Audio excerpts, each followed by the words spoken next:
Good evening, everyone, and welcome to AFU or All for United. Thanks for joining us today, because tonight we've got a slightly different show. Although it does say Newcastle preview, I want to kind of delve into why and how and what it is that anyone who's watching and also the panel love about Manchester United. What was the bug that finally bit that made you become a Red Devil rather than any other team that you may or may not support secretly? So anyway, before we do that, I'm joined by a great panel. I'm joined by John, Barry, and my good old mate Freddie. So John, how are you, mate? Good to see you. Yeah, you too. Yeah, thanks, Stu. Thanks for having us on. Doing good, thanks. Absolute pleasure. You've made it now, pal. Once you get on my show, you've made it. Forget all this WFC nonsense. You've made it now, pal. Absolutely made it. Freddie, how are you, mate? Been a while. I haven't seen you for a week or two. It's been a while, yeah. I've had my mini international break. Yes. So, yeah, it's been nice. Well rested.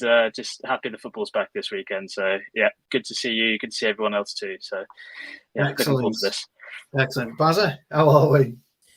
At the time of my life, mate. You know, especially to spend most of my life in front of this camera at the minute. But again, as with John, you've made it at long last. You are now on the creme de la creme. Yes, I'm hoping you can try me out, Stan. Well, you know, one does try of All for United. But anyway, guys, thanks very much for joining me. Really appreciate it. Let's get into it. Most people who watch All for United have kind of understood my background, understand my age group, and what got me into following Manchester United. That was my amazing uncle, Brian, who took me to the Molineux back in 1977. I was a slip of a lad, 7 years old at the time. But I've been fortunate enough in my year to watch some absolute greats, you know, through Manchester United, through other teams. So I've seen some absolute brilliant footballers. But it kind of got me thinking. I was talking to a few lads, as you do, over a pint of Guinness, and we're reminiscing about your very first game. What made you scalp tickets in the 80s and go and stand in the away end at Anfield, for example, which I may or may not have done. I think the statute's probably up on that one, so I did. And I've, you know, and watched some, you know, absolutely amazing games of football. So, John, we'll start with you, mate. Just give us an idea of what it was and how you became a fan of our great club. Well, it was through my mum, actually, who sort of grew up in the 60s when there was a certain George Best around, and she used to go up to United in the sort of 70s, and she eventually got me into it sort of in the back end of the 90s, when I was sort of 9-10 years old, which was quite a good time to start following, you might say. So it basically just came from there, really. I went to my first game at Old Trafford in late 98, and obviously ever since then, pretty much it's all been on a uphill trend, and got lucky enough to get a season ticket after a couple of years, and I've had that ever since now for sort of about 23 years. So we have been very fortunate in that respect.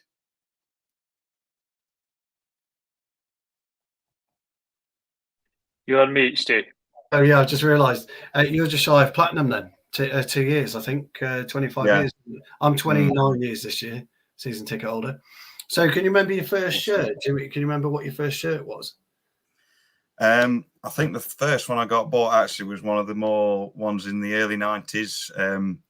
The short one that had the laced top. Yeah. About 93, around that sort of time. When I'd have been about 4.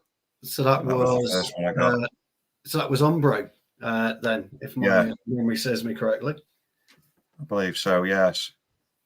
Yeah. So my very first one didn't even have a sponsor. It was Admiral. If ever you want to look back at the Admiral kits. So it had a collar, red and white collar, but it had these transfers. It was shocking. It had you'd have it for Christmas. You see, and by the second week in January, all the transfers are starting to come off because your mum hadn't washed it right. It was absolutely terrible. So by the time at the end of your school year, it was kind of just a red T-shirt. But that was my first kit. Freddie, we'll come to you because the two old ones will diagonal that way.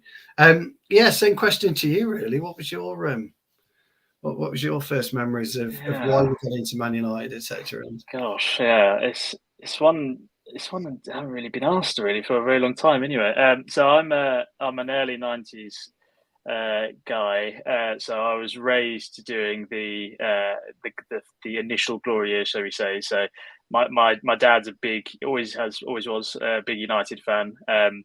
We're not from Manchester. I think we're from the second Manchester home in Surrey. So it's the biggest Manchester away from Manchester. So we went to, he took me to my first game in 99. So I would have been 6 or 7. And it was Southampton at Old Trafford. And it was the first game I went to. And as soon as I went there, I just got the bug. And I think being that treble winning season, from then on, I was just obsessed, and I haven't looked back since. So, yeah, it's amazing. It's amazing how football just sort of becomes such a big part of your life and molds you as a person. And just answering the first shirt, mine was the Umbro, the sharp with the big collars. I can't remember the year, but yeah, the Cantona one. Yeah, fantastic. No, it's always funny because everybody's got a great story of how they started supporting football, not let alone Man United, but how they started supporting football. One of the big things, sorry Barry, I'll come to you in a sec. One of the big things I remember as growing up as a small boy was the Shoot magazine. Barry might know the Shoot magazine, but if you don't know it, Google it. And that's where you used to get your posters.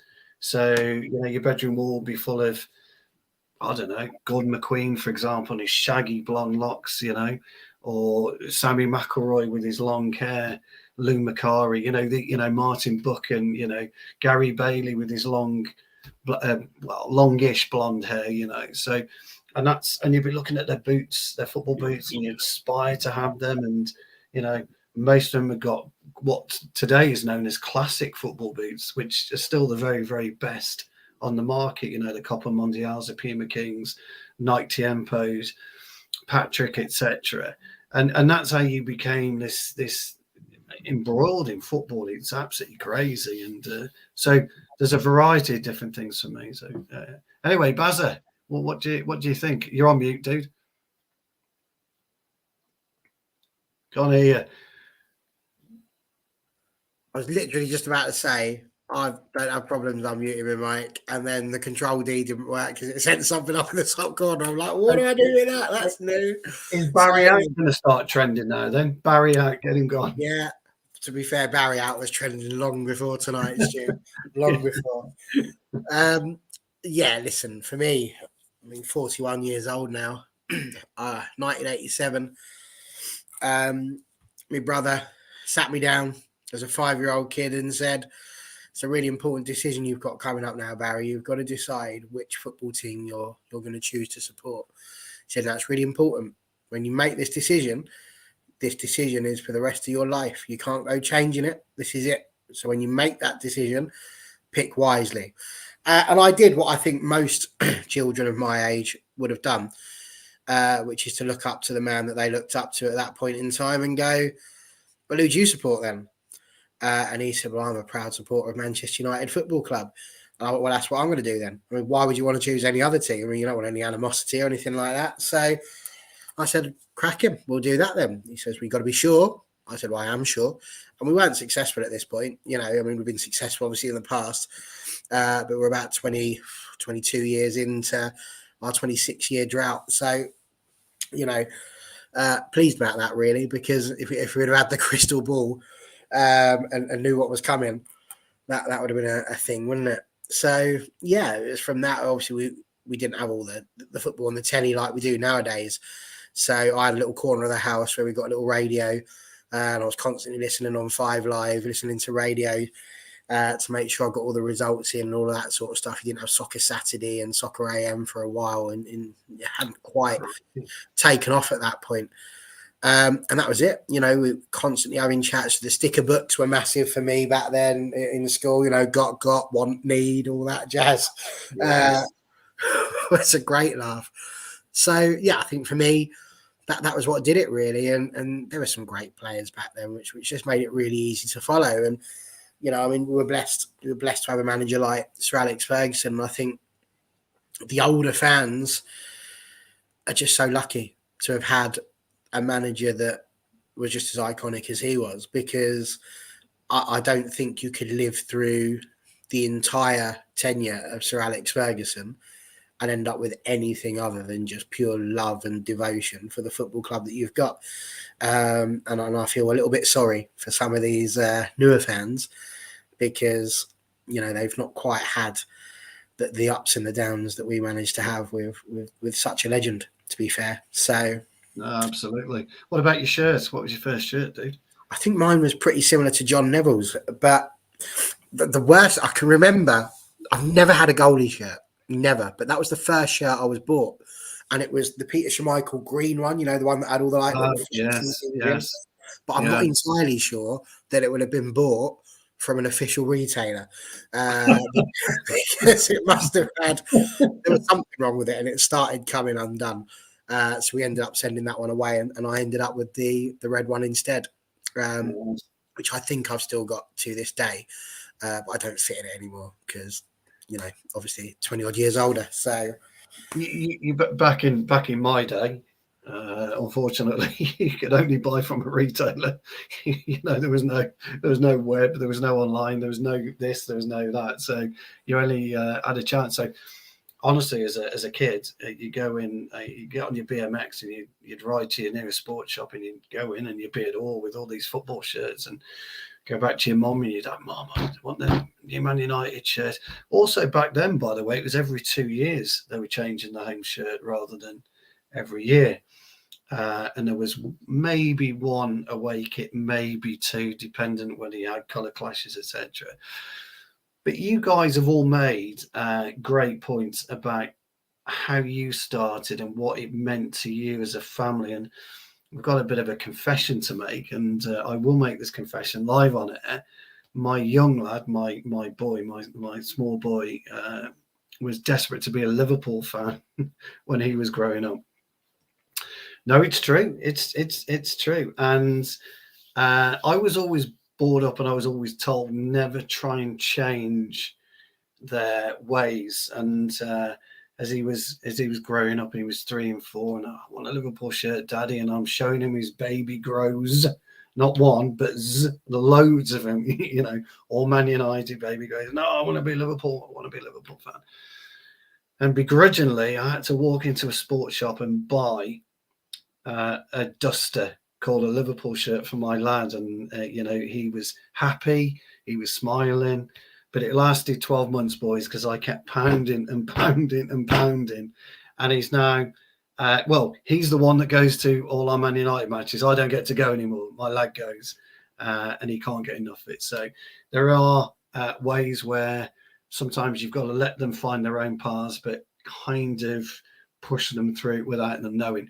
But my point that you guys have all made, and especially you, Barry, and I'd like to know what you guys think about the modern fan post Sir Alex and during Sir Alex. And I'm wondering how much he's influenced the fan base growing exponentially rather than through family ties or through history ties or through uncles taking or dads taking their kids to the games like it happened to us.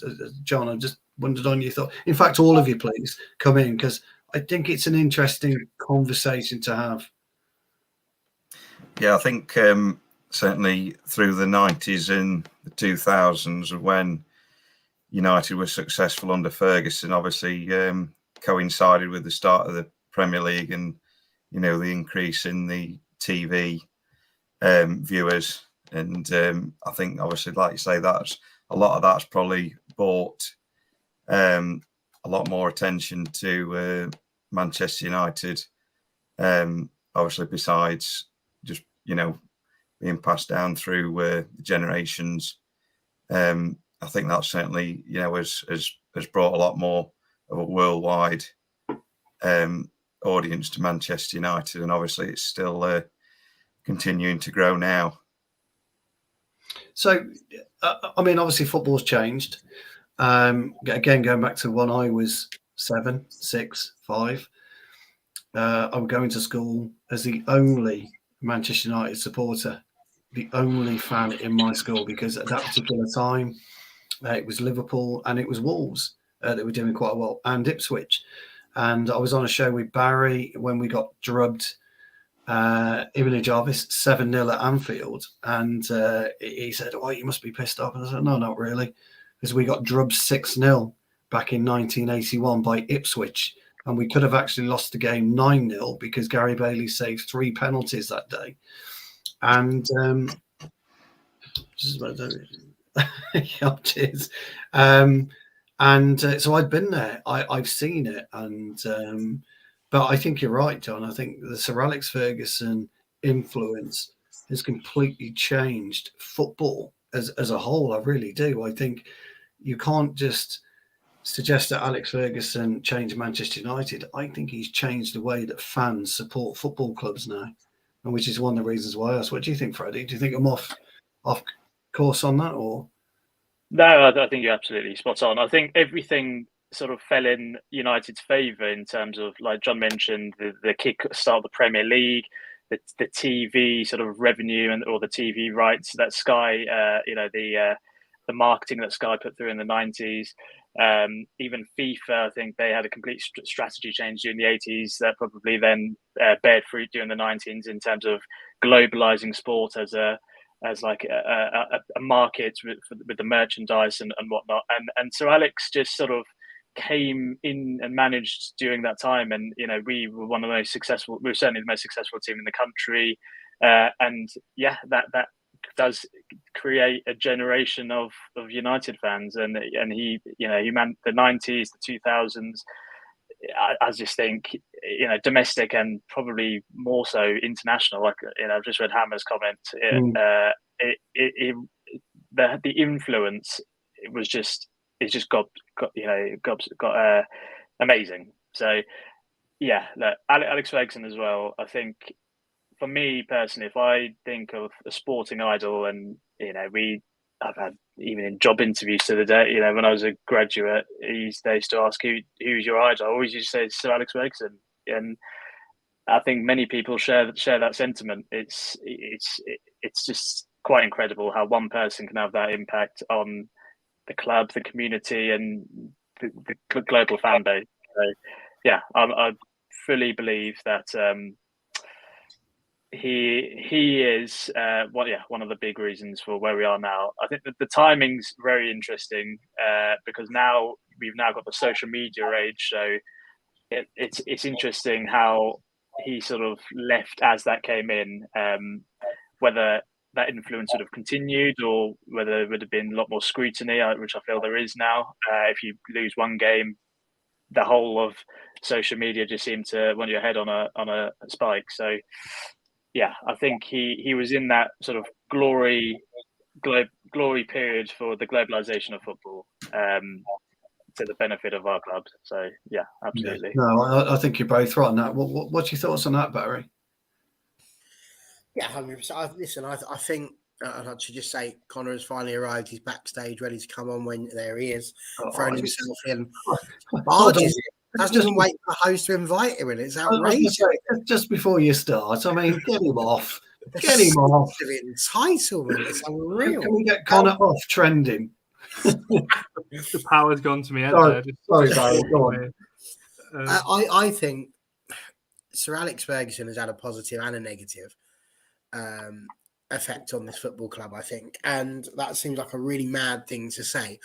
But what I mean by that is the positives are obvious. We've had so many trophies, so much success, so much growth. And you're absolutely right about that the Premier League started at the time when we were hitting form.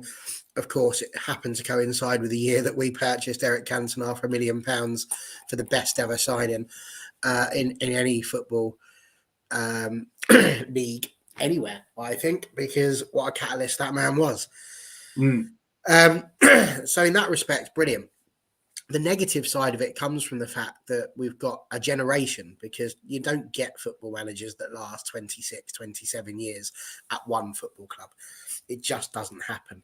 And as a result, it's bred a generation of fans who aren't used to success. Now, I said I started in 1987. You said you were around 70s, 80s as well. And the problem that you've got with that is that you then end up with, we understand what it is to have not won anything. And we know that football in that respect is cyclical. Everything, the whole modern day fan is now all about now. Doesn't matter what it is. I want my dinner. I order it now from an app and hope that it arrives. I can order it online. If I've got a question, I don't have to send a message to a multi-national corporation. I can just ask Google. If I want to watch All for United, it's there on my telly. Everything's connected and everything is now. And that's what people want. And you see it seeping into the women's game as well. It's just Man United is just meant to be successful. We can't accept anything less. Whereas we remember those days when it was less and we just had to make do with the fact that other teams were doing better. For me personally, the best thing I've seen was this idea of, you mentioned about Liverpool, their period of domination, which I'm loving, ended in a Champions League, an FA Cup and a Premier League title. And then there's us going, well, we did that in 10 days, mate. So I think for me, it's never going to be rivaled. I know that Liverpool and United are the top two teams in the country, but the period of domination that we had puts Shankly, dare I say it, Busby, it puts them all just to bed in that respect, because what he won and how he dominated for as long as he did, it's never going to be achieved again. Never, ever. No, absolutely. And by the way, this was done with some great managers as well. Some great managers from rival clubs, Wenger being one of them. When you go further back, Shankly being one of them, there's been some hugely, hugely talented managers. And our club has always found it difficult, pre-Sir Alex, to compete at a level of consistency. And obviously we did with Sir Alex, which is great. So thanks for joining us, Connor, eventually. We do appreciate it. We've been talking about how you got, how everybody got to support Manchester United, what it means to support Manchester United, and their very first shirt. And then with that part in mind, I've got a very obscure question for you all. And it is obscure, by the way. Oh, God, he's on mute now as well. What? Did you ask me something then? Or? Yeah. Oh, God. Did the doorbell go or something? It's because I'm half listening for the door. You've got to answer the question, and then Stu's going to throw something obscure out. Someone else answer that, because that was my door that just went. So. Okay. So we'll go with I'll tell you what we'll do. We'll just go with the obscure question. And the obscure question is, and it is a bit weird, but think about it. It's how did you feel when you were a child wearing your first Man United shirt? Because for me, it was amazing. It was absolutely brilliant to pull on your first kit, go out with your mates in the street, which you can't do nowadays, I know, and kick a football around, pretending to be Sammy McElroy. John? Yeah, I think when I first started playing, I ended up in goal because I wasn't very good. So I always remember wearing one of the having the green goalkeeper kit on from about 98, 99. So it was good in some ways, but I wasn't really built for being a goalkeeper, not being the tallest. So it was a little bit up and down, shall we say. But no, it was, if any of the, wearing any of the red, the red home shirts, it just used to bring back great memories of, when going to games in, we used to, very rare, we didn't win at home in those days. So, you were sort of, guaranteed a good afternoon or evening or whatever it was. Oh, excellent. Freddie? Yeah, I mean, I started playing when I was about 4, and yeah, I was Cantona. I've got one of my first memories. I vaguely remember Cantona when he played. So yeah, collars up. I mean, like Ferguson, we somehow had those players as well. I think it wasn't just the manager; it was the players. Everyone wanted to be them at school. You know, Cantona, Beckham, etc. Yeah, I felt you just feel 8, 9 foot when you put that shirt on. So yeah, as soon as, like I said earlier, I had the big collars. They went up. Felt like I was Eric. Apparently, I was a little pony. I was a little shit when I was younger. So at least I was wearing an Eric Cantona shirt while I was being like that. Yeah, well, he was certainly one of those, wasn't he? What about yourself, Baz? I can confirm that even wearing a Man United shirt, I've never felt 8 foot or 9 foot tall. I shall forever remain 5'2" until I get a bit older. But I was just like you. I had the Cantona thing. I wished I possessed an ounce of the skill that geezer had, but I don't. So that's unfortunate. Do you know, you're right. It is an obscure question. And I've sort of done mental gymnastics while thinking about it. I just loved it because it's that way of showing who you're with. And strangely, I took more pride in wearing it when we weren't doing well than I did when we were, because you still wanted to prove this is my team, this is still my club. You know, I still support them regardless of what's going on. And maybe that, you know, informs what I've been like as an older person and how I've got maybe a bit more patience around these things than other people. I think for me, the thing about shirts is that they were reasonably affordable back then. I think the problem now is it's just become so ridiculous. I mean, I look at it and I mean, it could cost you up to 80 quid to get a shirt. You know, it's a ridiculous amount of money that they've managed to get it up to. And I think that makes a real drama and a mockery, actually, of trying to support your club in that respect. So it's a shame, because I would love to get some more of these shirts. I mean, the latest one now, the fact you can pop the collar again is something that I'd love to do. But before I pop the collar, I'd have to pop my bank balance and take out a second mortgage. So yeah, well, this is the problem, isn't it? I don't even have that. So, Connor, where do you want to come in on this conversation, or do you want to eat your burger or whatever it is, your chicken? I don't know what's been said. Well, I caught the start of the show. For people wondering why I've kind of been in and out, I thought my little Just Eat thing was like, yeah, on way, 10 minutes before the show goes by. I'm like, fine, I'll just miss the first 5-10 minutes. It'll be all right, and then I'll join. Miss 25, I come on. The second I join it, door goes. So yeah, so I've got. He's watching the show, isn't he? The delivery driver. He's having you on. Star of the show, isn't he? Yeah, you're absolutely right. Yeah, so I'm not sure if it's a tip driver. Yeah, we've been talking about, you know, what it means to be a Man United fan and how you got into be a fan and what was your first shirt. And I've just asked the question about how did you feel when you were smaller playing football out with your mates and you got the kit on. And I've got another obscure question for you after Connor answers this, because to me it symbolises what a football fan is. My next question. So yeah, just give us a brief, dude. Do you know what? I can't remember. It's a family thing, and I think I just followed on from who my family supports, kind of thing, and just followed on a lot. I think at the start you were talking about like first shirts and all that kind of thing. I probably had one earlier than this, but the first I can remember is like AIG or something. No, it was Vodafone, the Vodafone shirt, and I actually had, because Stu, we've spoken about this on another show before. Yeah. Because I had the inside-out gold and white one, where you could turn it inside out and there was a different kit on the other side. I think that was my first. I can't remember who I had on them, but yeah, so just things like that.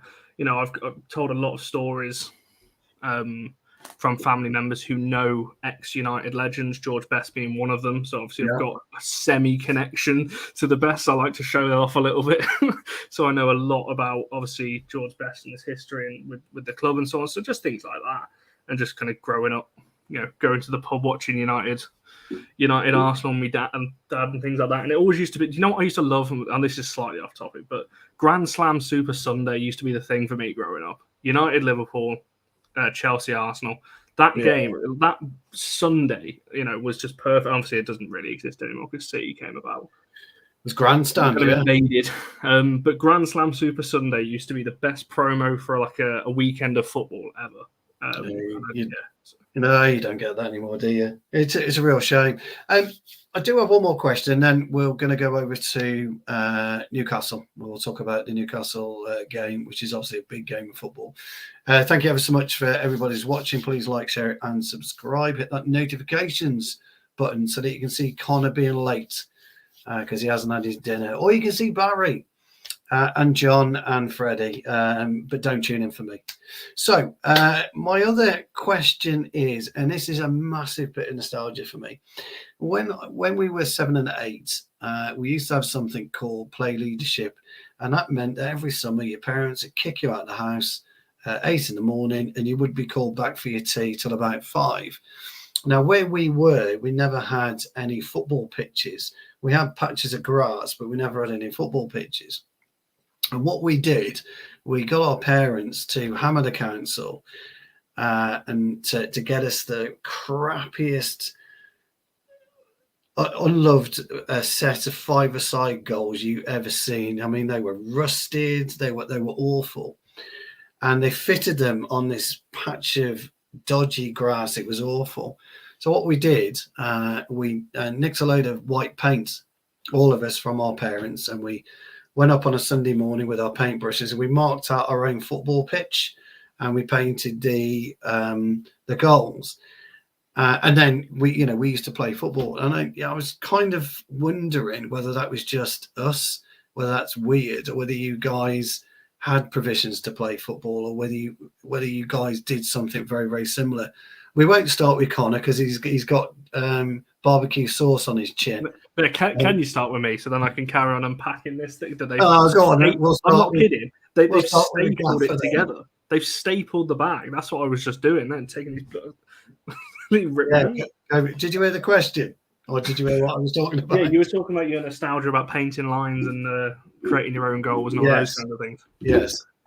Yeah, so not quite to that extreme. I mean, it's the usual story, isn't it? You go down the park, you put your jumpers for goalposts or your bikes or whatever you had, and you make your own. That's embarrassing. Nobody did that. Because you don't have... There's not a lot of access... Well, not where I am, anyway. Access to these kind of things. You have to rent it. And as a 12, 13, however old you are, £40 or whatever it is an hour for a third of an Astro is a lot of money at that age.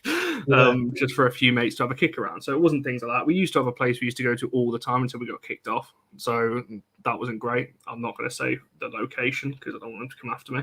But we used to go up there. We used to keep trying to go back, and blag it, but wouldn't have it. So it was just about trying to play wherever you could. You especially as a kid, you play in the middle of the. I wouldn't really do it nowadays. I'm saying that like I'm 40, but like this day and age, I wouldn't go out in the street playing football because you get drive by or like stabbed or anything nowadays in the street going out there and things like that. So I wouldn't be doing that. But yeah, you just kind of make your own anything just to play like football, don't you? I think that's the general thing of what I'm trying to say there. No, absolutely. John? I suppose I was quite fortunate where I used to live as a kid. We had a park with it did have a pitch and proper goal posts at either end, although it was on quite a bit of a slope, so it was a bit unfair for at times throwing games on. But we were lucky that we had somewhere just down the road from us where we could go and play football any time sort of thing. And it was sort of very rural area where I grew up, so it was I was quite fortunate in that respect. Probably didn't make the most of it, unfortunately, though, looking back on it. Well, it's everybody. I mean, for us, also, by the way, we used to have quite a load of trees by us because we're quite rural here in Ironbridge, and we used to have a load of trees by us. And if by some luck you could see trees that were relatively goal size, we would use those as well. Freddie, I'd imagine you used to belt your ball against the wall, and your parents would go absolutely nuts. I did, and I played football. I live on I've got a cul-de-sac on my road, and funny enough, you hit the nail on the head. There's a wall there, and a few guys my age we grew up together on our street. That was the goal all the time. That was one goal, and then the other side of the road, there was a drain in the middle of the road, and then you had the curb. So you had both the goals, and that was it. And I think one day, one of the mums bought one of my mates some chalk upon request, and that was the pitch. So Nice. we literally had the most wonkiest pitch on the road, but it was brilliant. And I lived outside. I used to absolutely love playing football outside. The heads and volleys, one of my favourites back in the day, and I don't think the neighbours were very happy. Some of the cars used to get absolutely destroyed, unfortunately. I think we probably used some of the cars as goalposts at some point as well. So, and there's a few fields. Yeah, exactly. There's a few fields near me as well where the local teams play. So yeah, had access to some of the goals weekday evenings. But yeah, it's a shame, isn't it? You don't hear about it, or you don't see it as much these days. It's really sad. Freddie, it doesn't happen anymore. You know, I used to take my lad out and drag him out on a Saturday before I go to football on a Saturday afternoon. We'd go out Saturday morning and we would play football. And then I'd go to the match on Saturday afternoon or Saturday lunchtime. I'd get my shirt and my tie on, as we had to do back then. And then he's off his fucking Xbox. That's exactly what it is. I'm playing what it is. So, Barry, I would imagine, like me, you had to dub in your Casey ball, which is what it was called back then, a Casey ball, to keep it soft, I'm imagining. No, that's not something I recall, I'm afraid, Stu. I'm too old now then, aren't I? A little bit too technical for me, I think, at that point. For me, I just recall everything was a football. It didn't matter what it was. And when you're outside of the confines of a school building, it was any excuse to kick something. If you were going to school and you're walking, finding a can in the road, it was amazing. Like litter, excellent. We'll kick that, shall we? If there's no ball, tennis ball, whatever it was, you would want to have it and kick it. You know, I'm from the generation of people who, the person who had the ball was king. And if you wound them up during the football, that's it. They'd take their ball, they'd go home, and that's the end of the game. So you always had to keep them sweet no matter what. There was no greater power than being the person that brought the football to the game. It was a case of trying to find wherever we could to play. You know, you go around the back near where I lived, and there was a really nice big park. We were very lucky with that. There was always goalposts up, so we were able to go and just play around there, and that was always good. You'd have to be careful because obviously there'd be glass and dog doos and all that sort of stuff on the floor that you had to be careful of, but we didn't really care about it. You know, it was the 80s and the 90s. It was just par for the course. So, yeah, we'd always go and enjoy doing that. But, of course, sometimes when we go around the park, it would be trying to play in the garages outside where it, expressly says no ball games. And it really depended on what your neighbours were like. I mean, mine were angels, to be fair. The amount of times I must have kicked the ball against that garage and just had people go, don't worry about it, it's only them. Kicking the ball against the wall, like playing knockouts, that sort of thing. It was just literally stuck. Kirby's was often a game that was played as well, but that wasn't very football-y. But it was literally just always that. Everything was around football. If you weren't playing it, you were talking about it. Funnily enough, this prediction league that we're running on WFC at the moment is something that was born out from my mind back at primary school. It was something that I started doing then with a group of my friends. It coincided with the start of the Champions League. You remember when you used to have that really brilliant intro, and it was like, the champions, da, da, da, da, da, and that was it. I was like, predictions, da, da, da.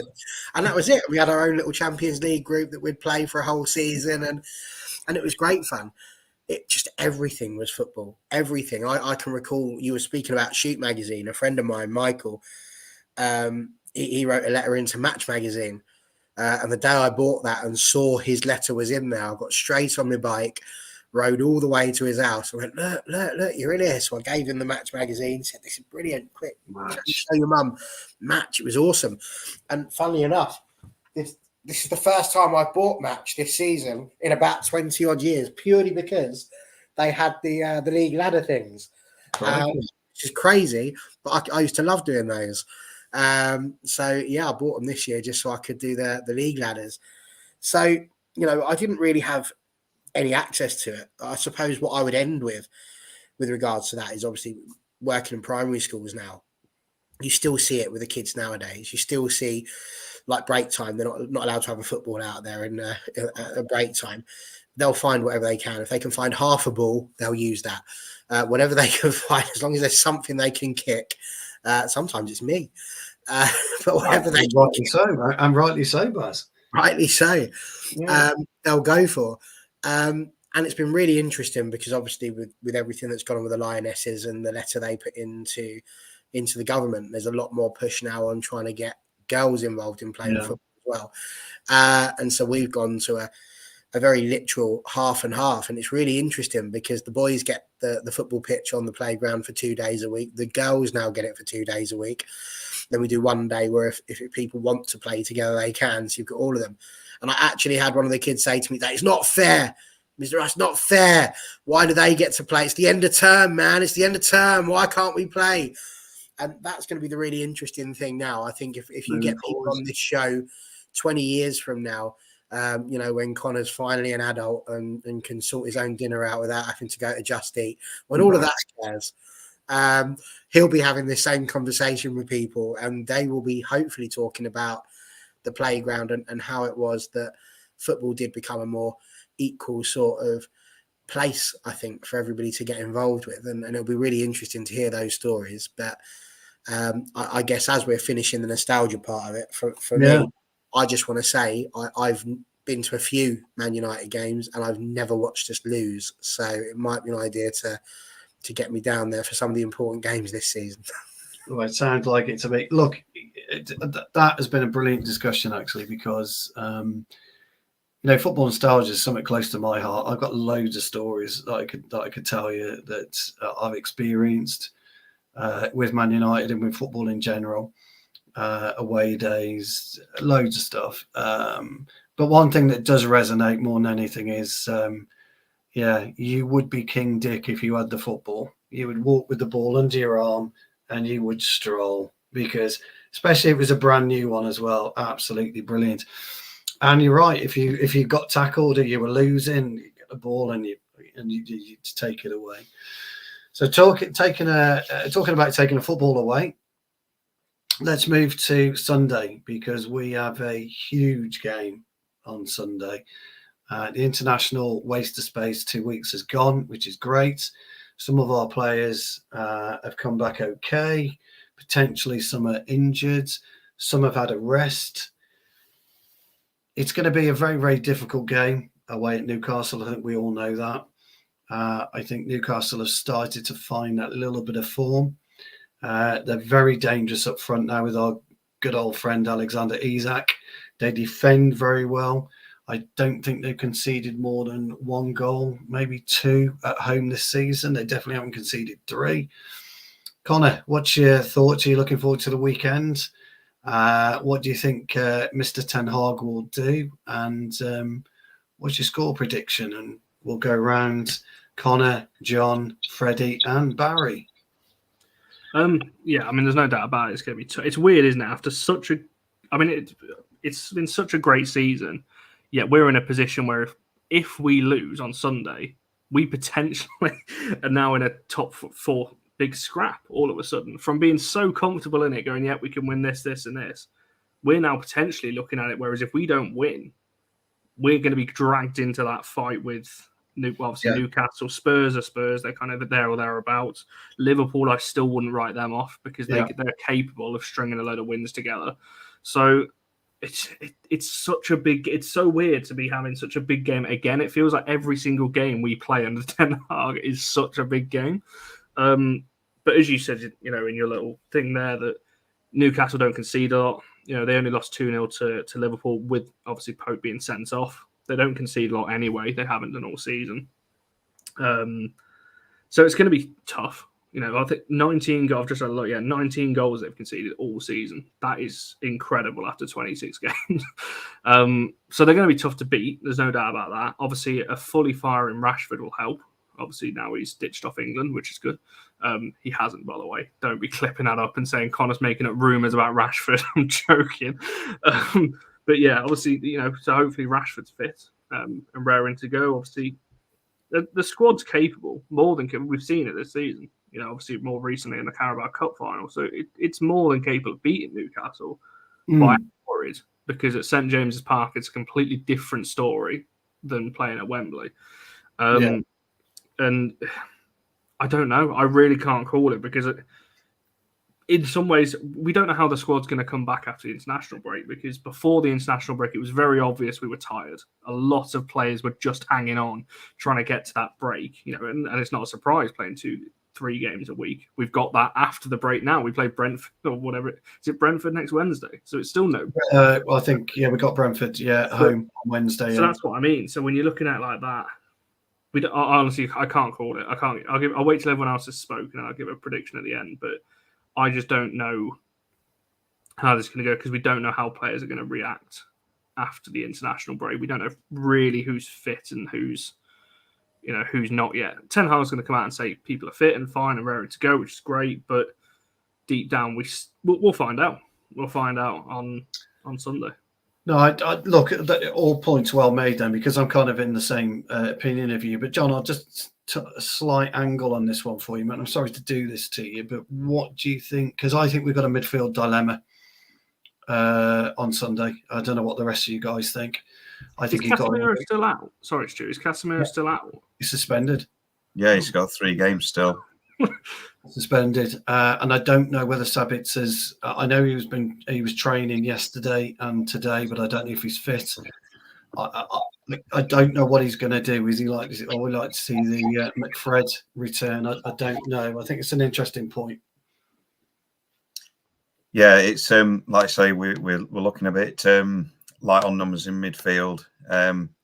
Obviously, like I say, we've got Casemiro suspended. Eriksen's obviously not going to be back for a few more weeks, by the looks of it. And there's obviously, as you say, the Sabitzer potentially picked an injury up on international week. So it's looking like it could be a McTominay and Fred midfield, quite possibly. And yeah, it'll be a tough game up there. They'll obviously be out for revenge from the cup final, and St James's Park will no doubt be rocking, and so yeah, it'll be a big atmosphere and a difficult game. And obviously we're only 3 points above them with an inferior goal difference. Yeah, so it's potentially it's a really big game in terms of the top 4, and we're only we're only a point above Spurs as well, with all the sort of turmoil that they've going on.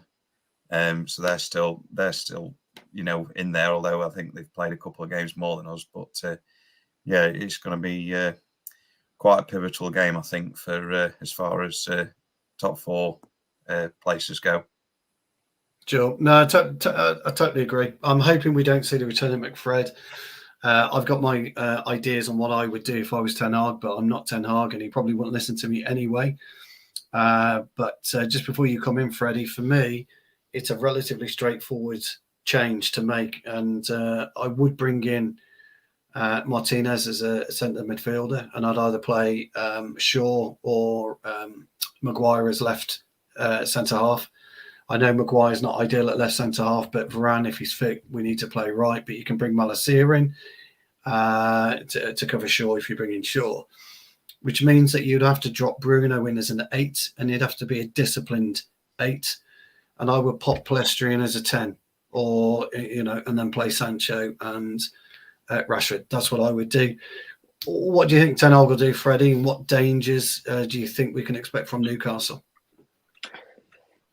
That's a very it's a very interesting combination you suggested, Stu. I'd be very surprised. I know you mentioned Ten Hag probably would go with something different. I think the most likely outcome would be. I'm assuming I haven't heard much about him, but I'm assuming Fred is fit. So I think Fred will start, and I think Sabitzer will. I think he'll risk, even if Sabitzer's not, as long as he's not fully injured. If it's just a knock, I think he'll carry him into it. I can't see him playing McTominay and Fred, even though McTominay has had a good international break. Getting a few goals too. I think it is going to be the game where Bruno does drop deeper, just naturally. Even if he plays ahead of a two-man midfield, I think he will just drop deeper. We've also got the option with Sancho, who can probably play centrally. Actually, I would actually prefer to see Sancho centrally rather than a Pellistri. I think Pellistri's strength is on that right wing. I think he's shown in a few games recently that he has played that he can dribble, he can run on the byline, he can cut back, and that might actually be useful in a game like this against Newcastle. So it is going to be interesting. It is a bit of the unknown because we have had a few weeks. We've had 2-3 games every 7 days, and now this is the first time since the World Cup where we've had a significant break. So there is an element of the unknown, but I do think that the break is going to be of benefit to us because we did look very fatigued prior to the break, and I think this could be the right time to play Newcastle, where we are fresher, we are eager to go. We are getting some injured players back. Eriksen, I don't think he'll have a part to play in this game, but he's on the comeback. Martial, again, he's on the comeback for the nth time. But yeah, the midfield, I think we just need to get through games as much as we can. See Casemiro's suspension out. Hopefully not drop any points or not as many points. But yeah, look, Newcastle are going to be wanting blood after the final, unfortunately. But one thing I will say is they've not been as convincing as they were the first half of the season. That is true. Yeah, I think they got a few last-minute goals. Alexander Isak, as you mentioned, sort of got a few winners, got a few last-minute draws. So they weren't winning games convincingly, and I think they actually conceded. They have been conceding, especially at home, in the last few games, albeit 1 or 2 goals only.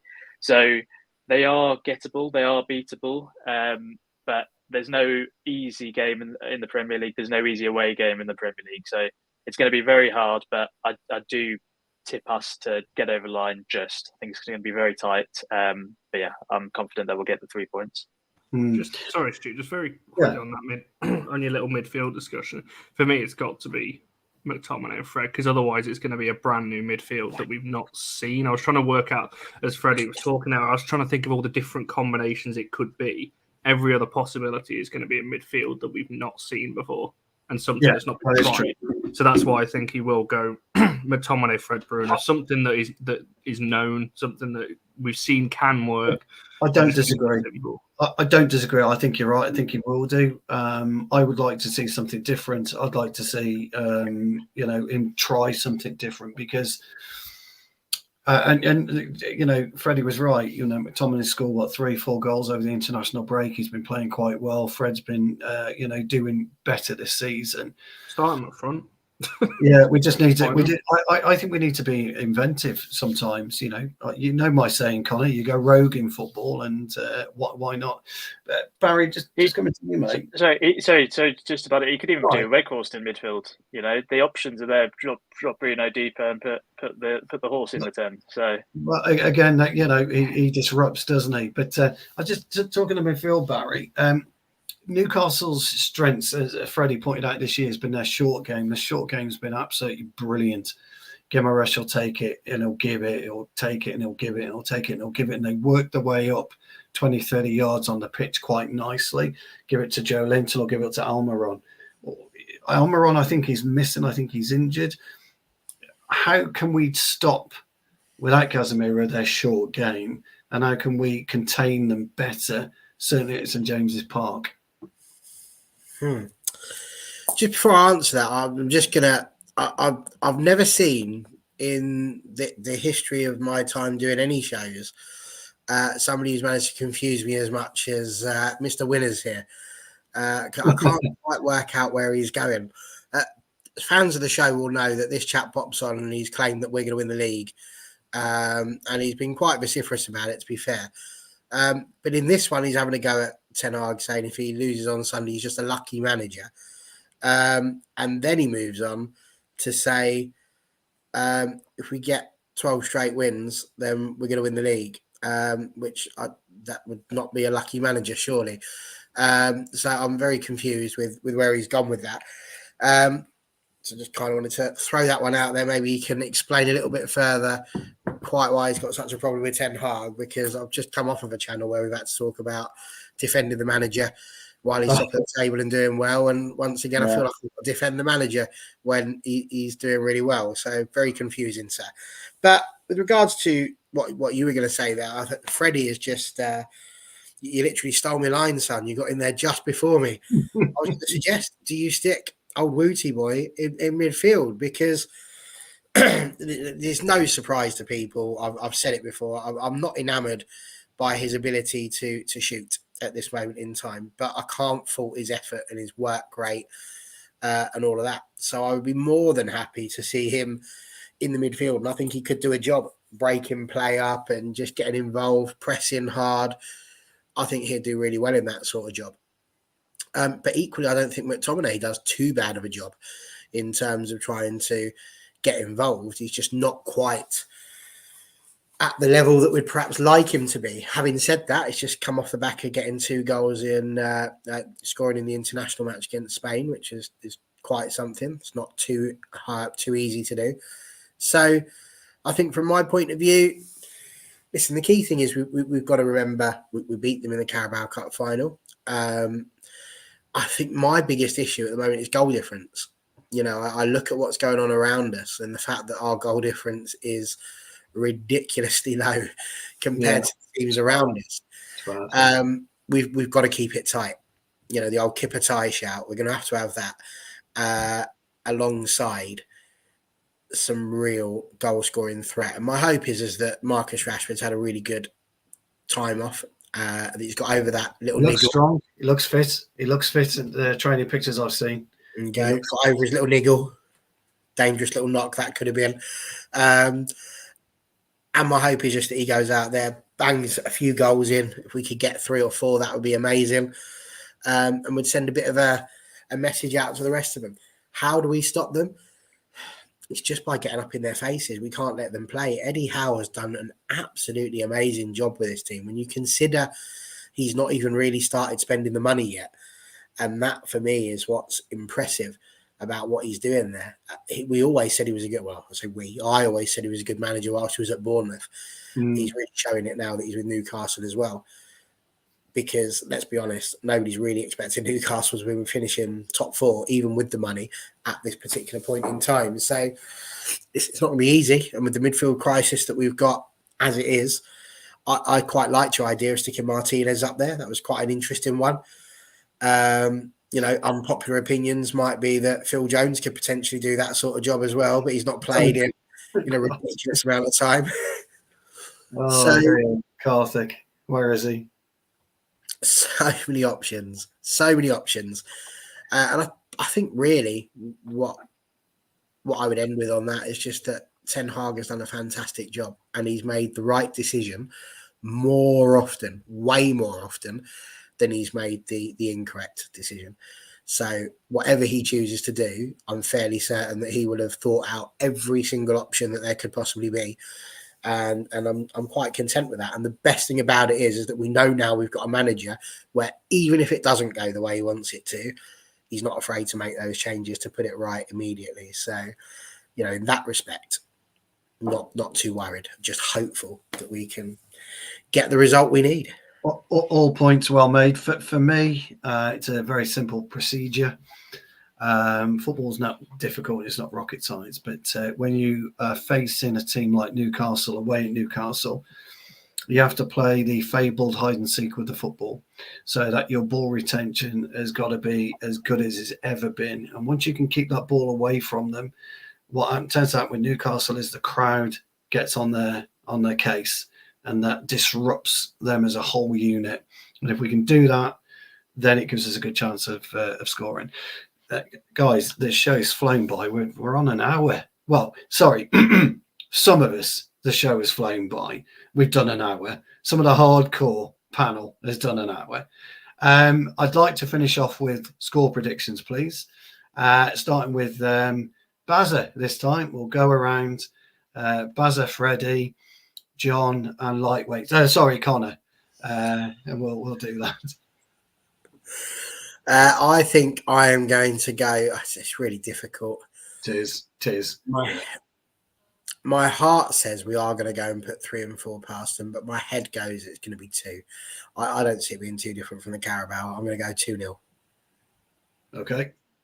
Freddie? I think that we will concede, unfortunately, but I think 2 goals is a good shout, Barry. So I'd say 2-1. I think it's going to be a very tight game. I think Joe Linton returns for them after a couple of yellow cards. He does. Yeah, he's back. Linton's back. Which is a bit of a shame because I think he's having a very good season and one of their better midfielders, certainly next to Bruno for them. And it comes at a bad time for us with Casemiro and a few injuries in our midfield. So I think, the midfield is going to be where it's won and lost. I just hope that the combination that we go for gets us over the line. But I think it's going to be a very tight game. If we can mitigate Bruno, their Bruno in midfield, then I think we've got a chance. So I'll go for a tight 2-1. Okay, John. Yeah, I'm thinking along similar lines. I can't see there being loads and loads of chances either end. So I think on thinking positively, I think we might just nick a 2-1 as well. Okay, and Connor. Do you know, I was just checking. We haven't beaten Newcastle at St James's Park with fans in the stadium since 2015. We've either drew or lost every other occasion. We obviously had that 4-1 during COVID, the early season. Every other game we've struggled. So I'm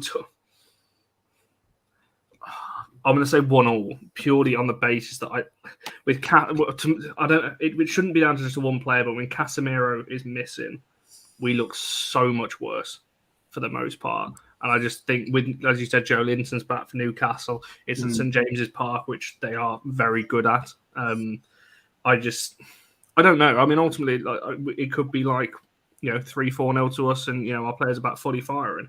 I'm just a little bit concerned that break has not really been a break for players, and that we might still look a little bit. And it's a tough place to go, but I'll be more than happy with a 1-0 scraped last-minute winner by anybody, as long as we get as long as we don't lose. I think a draw is not the end of the world because we keep the gap to them. We just cannot afford to lose because then level points. Spurs will likely overtake us by the end of the weekend, albeit they've played a couple of games more.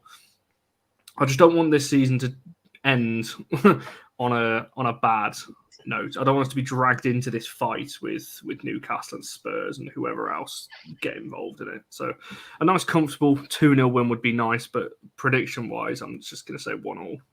Okay. Well, I'm going to surprise you, gang, because I think we will beat them 3-2. I think it'll be a really tough game, and I think we'll snatch it towards the end. I'm pretty sure we'll go a goal down, and I think it'll topsy-turvy from there. 1-1, 2-1, 2-2, and then I think we score on the depth. And I'm going to go for a Varane bullet header from a corner to start with. But I think we will beat them, and I think we will beat them 3-2. Guys, it's been a fabulous show for those of you who are here for the full hour and 5 minutes. For the lightweights among us, thank you very much. Just before I go, a couple of things really.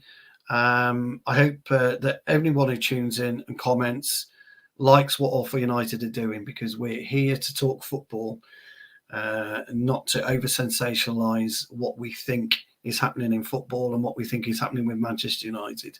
There are certain subjects we're not touching right now.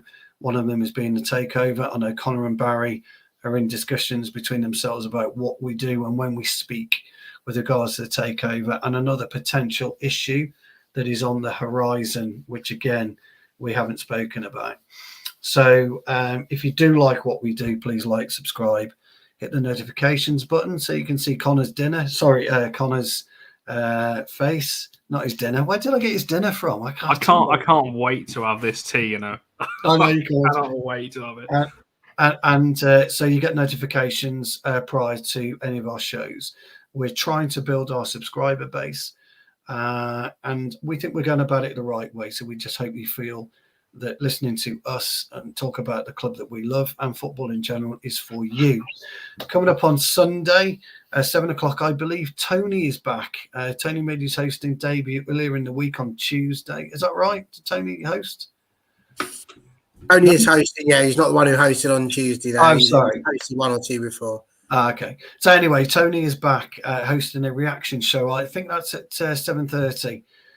So please tune in because it will be a great show.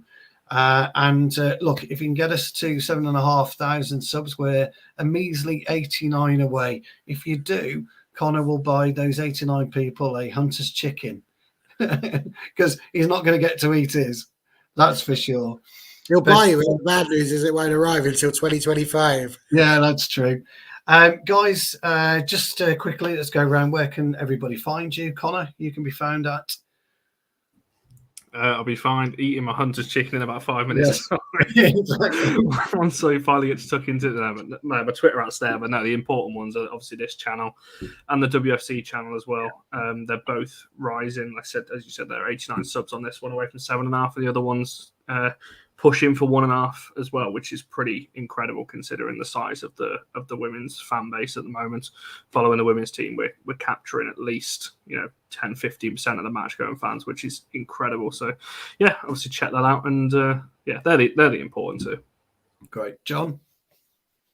Yeah, that's my Twitter name on the screen there, and I'm sometimes on the women's channel as well. Well, you've made it now, dude. Make sure when you get on your Twitter tonight, appeared with Stu. You've made it, mate. Your followers will grow. Freddie, where can we see you, pal? On Twitter as well there, and I'm also sometimes on the weekly Armchair Sports. So yeah, I'm happy to be here as well. Good to be back on All For United after a while. It's great. So yeah, it's great. Like it's great to have you. It's great to have you. Thank you very much. Thank you. And Barry, where can we find you, pal? Usually sat in this chair facing into this bleeding camera. Seems to be the general place, if not at work. Obviously, I haven't put you in my Twitter bio either, Stu, so that must be why I'm still languishing on. Exactly right. If you do, I tell you, you've made it now. I keep telling you, you've made it. Go. But no, listen, I'm there at OT is my church, but I'm really not fussed. If you want to follow me, That's great. I tweet about all manner of rubbish and all things football. Always, it's always either the women's team, the men's team, or my local team, Stevenage, which we have a little bit about as well. But as Connor said, for me, the key thing is just to make sure you're following, liking, subscribing the All For United base, because obviously we know All For United had a big Twitter following to begin with, but that obviously changed. We're having to build that up at the moment because it was the only thing that was taken by the previous owner, which is fair enough because he built it up. But yeah, what we want to do is rebuild this one and get it up to where it should be, because there's loads of choices. I get that. There's hundreds of places you could go and get your Man United content. We believe this is the place to come and get your voice heard, rather than listen to other people's voices all the time. So if you want to get on here, get in touch, because we're absolutely up for having as many voices on this channel as we possibly can. It's All For United. Well said. So you can abuse me at Stu Woolley if you wish. Also, if you've got any show suggestions you want to hear us talk about, anything you guys really want to hear, is it's Panini sticker albums, your favorite footy boots, whatever, just something a little bit different that we can bring to you rather as well alongside Manchester United. Could you imagine a Platini sticker album? I could, because it would make a brilliant sticker album of Platini. But I mean Panini, of course. I think it was Match Attacks when Jake was growing up. It was Panini when I was growing up. That just leaves me to, as I've just embarrassed myself, to say thank you very much for watching.